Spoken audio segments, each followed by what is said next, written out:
తప్పకా. అబ్బా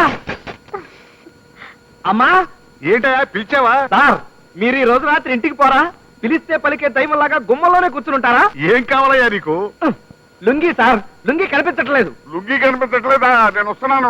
ఉండండి సార్, ఇటువంటి మధురమైన సమయంలో పాపిస్ట్ లుంగి గురించి చర్చ. చీ మీరు రండి సార్. ఇదిగోండి. ఏమిటిది? లుంగి. నేను చస్తే నమ్మను. అది డెఫినెట్ గా నీ చీర అయి ఉంటుంది. నా లుంగి నేను వెతుక్కోలేను అనుకుంటున్నావా? నేనేమన్నా పుట్టు గుడ్డి అనుకున్నావా?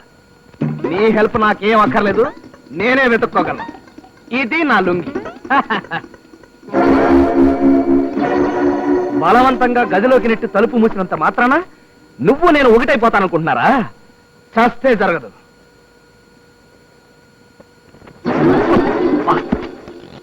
మంచం, గోడ. ఏమిటా రాంబాబు, ఇది తప్పు కాదు. సార్ మీరా సార్? లోపలికి ఎప్పుడు వచ్చారు సార్? ఈ రాత్రికి నన్ను వదిలిపెట్టి వెళ్ళకండి సార్, ఇక్కడే ఉన్నాను sir. Please sir, please sir. ఏంటి సార్ ఇలా అయిపోతున్నారు? సార్ మీరేనా సార్? మీరెవరో నాకు తెలియదు సార్. సార్ మీసనే సార్? సార్ అమ్మో, ఆడదాని బాడీలో ఇంత పౌరుందని ఇప్పుడే తెలిసింది. ఇలా అయితే లొంగిపోవడం ఖాయం.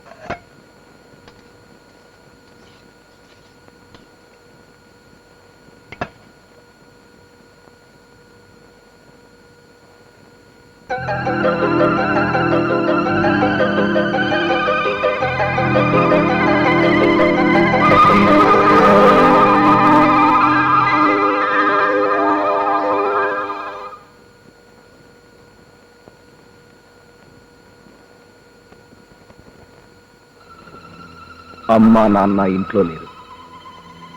ఇదొక్కతే ఉంది. దీన్ని బయటకు పంపేయటానికి ఇదొక్కటే మార్గం.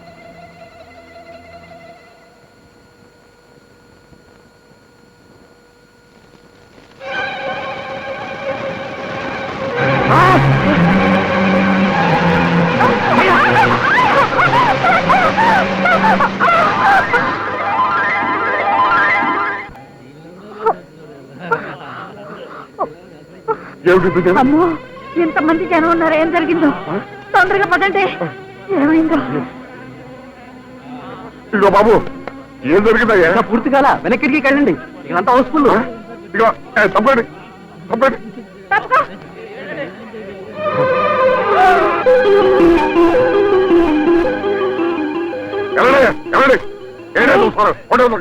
రాంబాబు, ఏమిటా ఏమిట్రా ఈ పనులు? పట్టపక్కలో అందరూ చూస్తుండగా తలుపులు తీసి మరీ సిగ్గు లేకున్నారు. అది కాదు నాన్న, చీరకి నిప్పొట్టుకుంటేను కాపాడదాం కదా అని. వాడికి తెలియకపోతే నువ్వన్నా చెప్పొద్దమ్మా. ఎంత అవమానం మనకి. చెప్పానత్తయ్య, కానీ నాకు ఇలాగే బాగుంటుంది అన్నారు. అన్నాడా? పచ్చడి పడినట్టు నెత్తి పగలుకుంటే సరే. పైకి ఏమీ తెలియనట్టు వ్యథ నాటకాలను, లోపల మాత్రం ఇలాంటి వ్యథ టేస్తున్నాను. నీ ప్రతాపం ఏమిటో బెడ్రూమ్ లో చూపించవచ్చు కదరా. నన్ను ఎవరో అర్థం చేసుకోవట్లేదండి.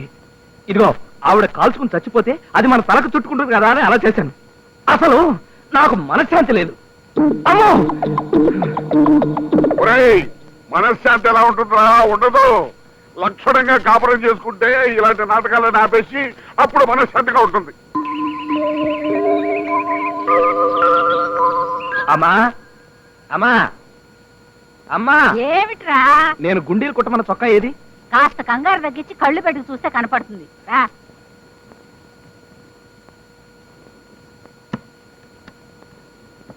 ఇదిగో ఇక్కడే ఉందిరా చొక్కా. గుండీలు గుట్టి ఉతికి ఇస్త్రీ కూడా చేసిందిరా జయ. ఏమిటి? నా షర్టు అది ఉతికి ఇస్త్రీ చేసిందా? ఎవడిచ్చాడు దానికి ఆ హక్కు? ఇలా చాకరీ చేసి నాకు దగ్గరైపోదామని ప్లానా? ఈ చొక్కా నేను చచ్చినా వేసుకోను. ఇంకో చొక్కా ఇవ్వు. ఒరేయ్, నీకింత మొండితనం పట్టుదల పనికిరాదు. నాకేం తెలుసు? మిగతా బట్టలని లాండ్రీకి పడేశాను. ఓహో, అంటే వేరే చొక్కాలే లేవు, చచ్చినట్టు ఈ చొక్కానే వేసుకుంటానని ప్లాన్ అన్నమాట. చూడు, ఆఫీస్కి నేను చొక్కా లేకుండానైనా వెళ్తాను, కానీ ఈ చొక్కా మాత్రం చచ్చిన వేసుకెళ్ళను.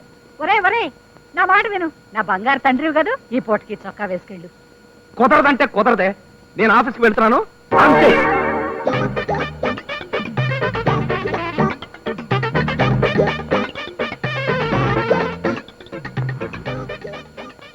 సావిత్రి ఏమే వాడు చొక్కా లేకుండా చేతిలో ఫైల్ పుచ్చుకెళ్తున్నాడు. రేయి చీకటితో పాటు వాడికి మతి మరుపు కూడా వచ్చిందా? లేదు మావయ్య, ఆ షర్ట్ నేను ఉతికి ఆరేశారట, అంచేత దాన్ని ముట్టుకోరట.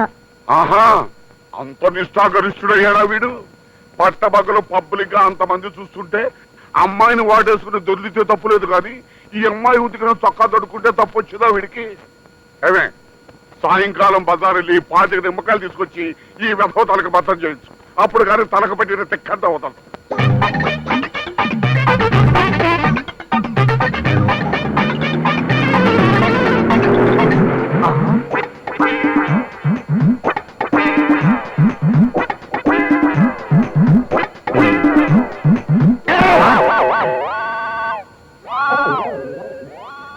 ఏంటేరా బాబు చొక్కా లేకుండా వెళ్తున్నావు? షర్ట్ మర్చిపోయావా? అదేం లేదు సార్, ఇవాళ యోగి వేమన బర్త్డే, అందుకని షర్ట్ సాక్రిఫైస్ చేశా. అవును, మీరేంటి ఇలా ప్యాంటు లేకుండా చండాలంగా? నాది వేరే కదలే, మా ఆవిడని ఒక రోజు చెడామడా తిట్టా, అది ఏడుస్తూ కూర్చుంది. ఓహో కాముడు, నువ్వంటే నాకు పంచి ప్రాణాలే అన్నాను. ఏమండి, నిజంగా నా మీద మీకు ప్రేమ ఉంటే మీరు ప్యాంటు లేకుండా ఆఫీస్కి వెళ్ళండి అంది. అది ఏంటి ఏంటి స్టార్ టీవీ చూసినట్టు చూస్తున్నారు? వెళ్ళండి వెళ్ళండి.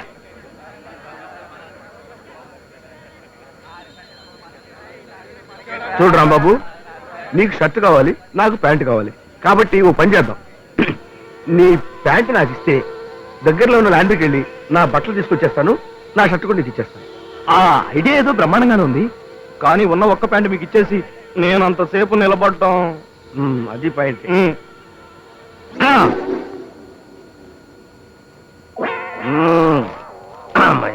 మీ సైజు నా సైజు వేరు కదా? కరెక్టే.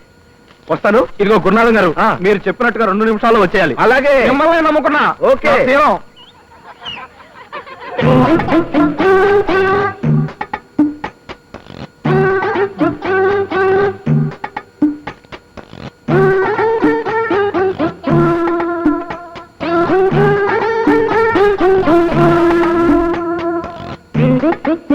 ఎంసెట్ కుంభకోణంలో అరెస్టులు, ప్రతి వాడికి కూడు గుడ్డ కల్పిస్తామని మంత్రి గారి హామీ. ఏమయ్యా, నా పేపర్ చదివిస్తానని చెప్పి కొట్టేస్తావా? నా పేపర్ నాకు ఇస్తావా, లాక్కోమంటావా?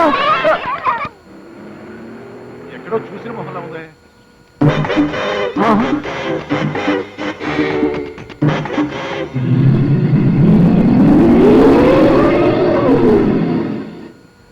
సత్యం, వీడు ఇప్పుడు ఏదో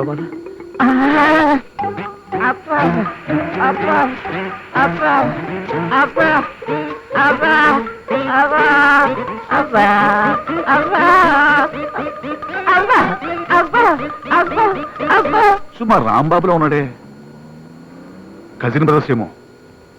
పాపం బట్టలకు కూడా లేకుండా ఇబ్బంది పడుతున్నట్టుంది.